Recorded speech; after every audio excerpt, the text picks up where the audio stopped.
guys? All right, I know that you did so awesome on your Because of Winn-Dixie test yesterday. So now it is time to put that behind us and get started with another story this week. This week our story is called Lewis and Clark and Me. It's called A Dog's Tale. While we're reading that story this week, we're going to be focusing on this question right here. What opportunities can be found in new places? So like when we go to a new place, what kinds of things become available to us? So maybe we're not able to make new friends until we go to a new school. So a new school gives us that opportunity to make those new friends. Let's watch this video really quick. What opportunities can be found in new places? There are many reasons that people go to new places to find opportunities. Some simply want to improve their lives. Others seek the opportunity to understand the world better. In the past, pioneers and settlers sought new experiences, land, and fortune. Meet Alex. He has just moved and is attending a new school for the first time. In his old school, Alex was shy and quiet. During class, he had a hard time paying attention. Now that Alex is in a new school, he is looking for an opportunity to change. Instead of being shy and quiet, he wants to be more outgoing and friendly. And he no longer drifts off in class. Alex now sits at the front of the class where he pays attention. For Alex, his new school gave him the opportunity to change the way he behaved. This week, you will learn about how people find opportunities in new places. What opportunities have you found in new places? Okay, so like I said, as we're reading the story this week and going through it, we're going to keep going back to this question to see what opportunities come to the characters in our story. Okay, let's cross our fingers that this works for Miss Stevenson. Okay, so far so good. Lewis and Clark and Me, A Dog's Tale. Day 1. Okay, some amazing words for us this week. One of those words is pioneer. Pioneer. As the nation began taking root, John Chapman became an American pioneer, and before long he would become a legend, earning the nickname Johnny Appleseed. Raise your hand if you've heard of Johnny Appleseed. Right. So, did you know that his real name was John Chapman? All right, so what is a pioneer? A pioneer is just someone who's one of the first in that culture to explore or live in a new place. So when the Native Americans were moving and they were moving west, they were the pioneers of this country because they were finding new places to live that no one had ever lived before.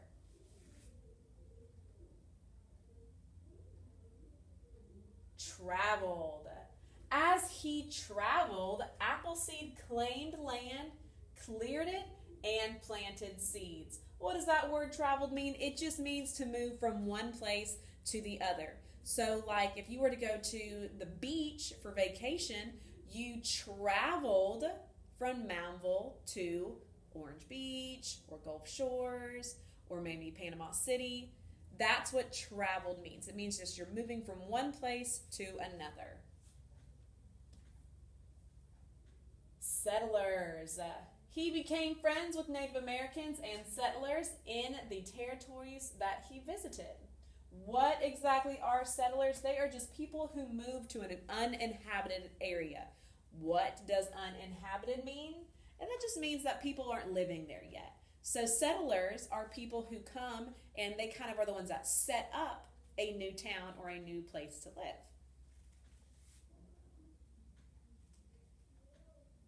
Territories. He became friends with Native Americans and settlers in the territories that he visited.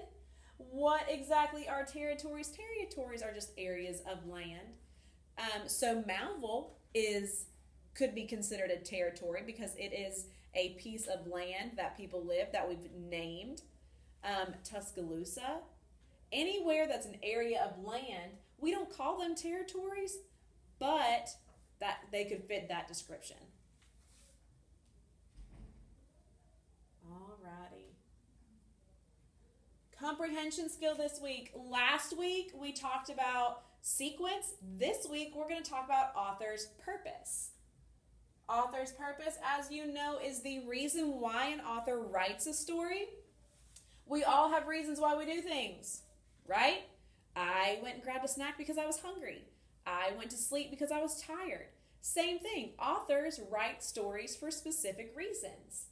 Authors write to inform, persuade, entertain, or describe situations to their readers. And y'all might have remembered from years past PI, P for persuade, I for inform, E for entertain. When you write to inform, they are writing to make sure that they are giving you information about a topic. So for example, if you want to learn something about volcanoes or spiders, or if you want to learn how to draw or fold origami, you could read something about those to teach you, and that would be an author who has written to inform you. So that purpose would be to inform or to give you facts and information. We can also write to persuade, and we kind of talked about this a little bit last week with that movie review, right? That movie reviewer was trying to persuade us to watch because of Winn-Dixie with his positive language about how good the movie was. So when authors write to persuade, they want to make you agree with them about a certain topic. But remember, we said they also might want to make you disagree with them. Not always agree. They might want to make you disagree with them about a topic.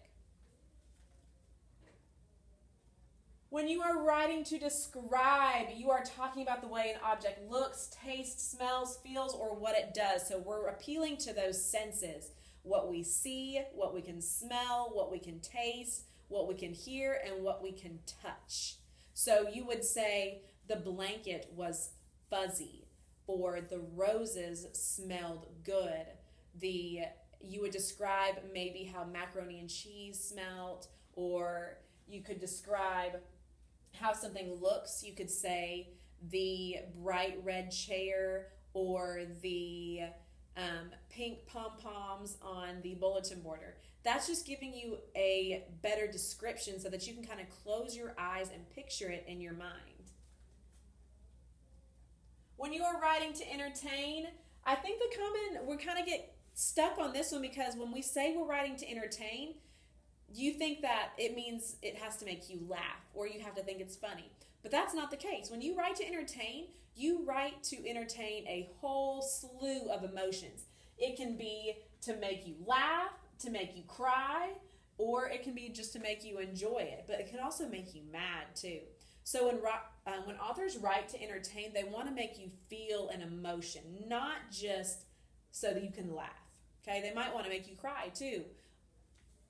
So Spider-Man, Cheetah Girls, movies are there to entertain you. All right, we're also going to be talking about questioning. When you read, you need to ask questions. Think of a question before you start reading, and then see if you can answer your own question as you start to read the story. You can stop while you're reading, think of a question and write it down, and maybe as you're reading, you're able to answer it. Or as when you finish reading, you can go back, see if you can find that answer, or you can ask someone. These answers are going to help you recall and understand what you have read. When you're reading, if you don't understand something, it's really important to stop and make a note of what you're not understanding so that you can either ask for help or you can go back and reread it to see if it makes more sense to you the second time. Alrighty, our vocabulary for this week. Docks. Docks are platforms built on the shore or out from the shore. There's also be called wharves or piers. So I'm sure you've seen docks. They can find a dock on a lake, on a river, at the beach, and usually people walk out and they can fish off of them, or there's boats tied off to them. Migrating means you are going from one region to another with the change in the season. So have you ever heard that birds fly south for the winter?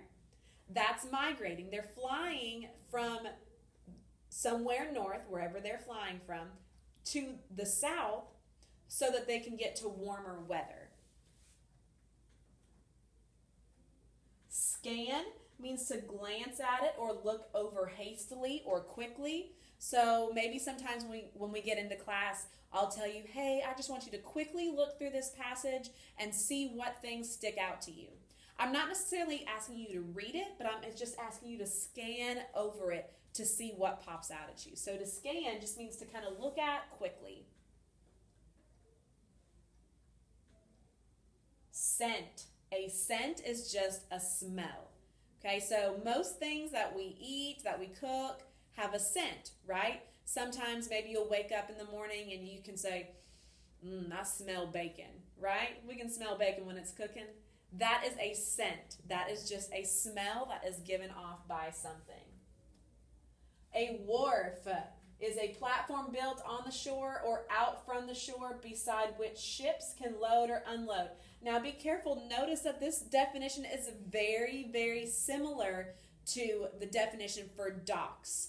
Note the difference here where it says that ships can load or unload next to them. So make sure that when you're filling out vocabulary words and you're studying them, that you are able to find those differences in those definitions because they are very, very close to each other. Yearned. Yearned just means that you felt a longing or desire for something. So when you're really wanting something, if you're like, ice cream just sounds so good right now, you are yearning for ice cream. You are longing for it, or you are wanting for it. Alrighty, our grammar this week. Remember last week I told you, let me pull them over here.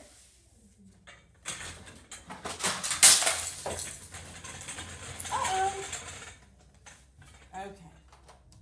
What you can't see is that Miss Stevenson just dumped a whole thing of pencils on the floor. But you know what? That's okay, because no one is in here to trip over them right now. So I'm going to leave them right there and keep teaching you. All right, so remember last week we were talking about the 4 sentence types, but I told you that we were only focusing on these 2.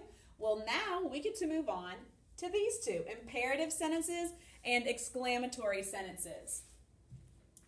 All right, imperative sentences give a command or make a request. It usually begins with a verb and it ends with a period. The subject you is not shown. So for example, this example I have right here, please sit in your seat. It starts with a verb and there's no subject in there. It doesn't say, Peyton, please sit in your seat. Okay, that is understood. Alrighty. Then we've got some more examples. Take this to the office. Walk to the library. Go get your lunch. We're not addressing anyone specifically, but usually when we're asking someone to do something, we're looking at them, right? So if your mom or dad or your grandma or your grandpa, your aunt or uncle has ever asked you to do something, maybe they'll say, please go put your dishes in the sink. They didn't say your name, but you know they're talking to you because they're looking at you, right? That's an example of an imperative sentence. Exclamatory sentences show strong feeling and they always end with an exclamation point. That's an easy way to remember it, is because exclamatory, that's kind of like an exclamation. Just those endings are different. If we changed this O-R-Y to an I-O-N, it would say exclamation. So exclamatory sentences always end with an exclamation point. So they're really easy to pick out. So some examples. Your dog is huge. Help me put out the fire. Watch out for that car. Or, my favorite, I love Alabama football. Roll Tide. So those are exclamatory sentences. And they're easy to pick out because they've got those exclamation points at the end. All right, we're also going to be talking about interjections. They show strong feeling as well. They end with an exclamation point. But the difference in an interjection and an exclamatory sentence is that interjections are usually just 1 or 2 words. They're not a full sentence. So let's look at these examples. Go, help, great job, yay, woohoo. Anything short like that that ends with an exclamation point is called an interjection. They're usually at the beginning of our sentences and they're followed by something else. Our spelling words for this week talk about long A and long I words. Remember, long vowels say their own name. So A is going to sound like A and I is going to sound like I. So we've got sigh, right, way, grain, tight, highway, freight, eight, detail, height, slight, raisin, frighten, slay, spray, braid, bait, thigh, trait, and dismay. Those are going to be your spelling words this week. Alrighty.